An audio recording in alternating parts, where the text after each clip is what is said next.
Sur une série de 2 victoires consécutives, les Bordelais visent une 3e de suite, ce qui ne leur est plus arrivé en Ligue 1 depuis août 2014.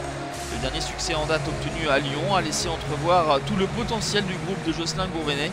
Mais en face se dresse le SCO d'Angers, regaillardi par ses premiers buts et premiers points acquis face à Dijon lors de la dernière journée. Le SCO, c'est 0 but lors des 4 derniers déplacements. Il faut remonter justement au dernier succès des hommes de Stéphane Moulin la saison dernière à Bordeaux pour trouver trace d'un but et même d'une victoire hors de leur base. Mais les Angevins sont extrêmement dominés dans cette première période avec des Girondins qui passent par les côtés. Ce centre de Malcolm pour la tête de Diego Roland, et il faut une intervention importante de Mathieu Michel pour empêcher l'ouverture du score des Girondins.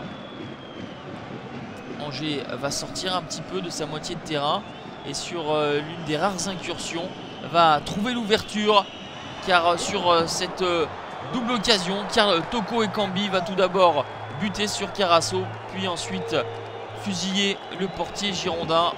Le centre intéressant de Johan Andreu. La mauvaise intervention, la mauvaise lecture du défenseur central polonais Lewczuk, titulaire à la place de Sertic, blessé. 1-0 pour le SCO d'Angers à la mi-temps, qui mène contre le cours du jeu. Un SCO ultra réaliste face à des Bordelais qui eux ne le sont pas malgré de nombreuses opportunités. À la pause, Jérémy Ménez blessé est obligé de céder sa place à Gaëtan Laborde.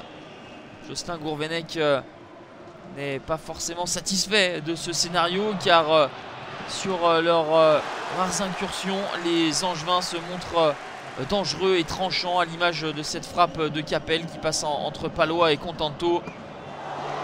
Les coups de pied arrêtés n'aideront pas non plus les Girondins à revenir au score. Mathieu Michel vigilant sur ce coup franc au premier poteau de Diego Roland.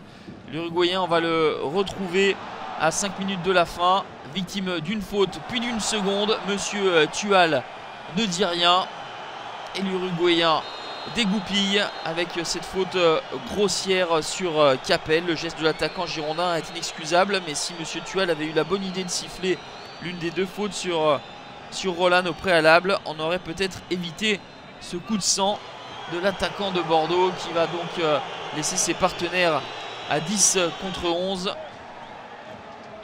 Le score ne bougera plus, 1-0 pour le SCO après 3 défaites consécutives en début de championnat. Angers enchaîne une 2e victoire de rang pour grappiller quelques places. Bordeaux déchante et ne poursuit pas son ascension en haut du classement avec ce premier revers à domicile.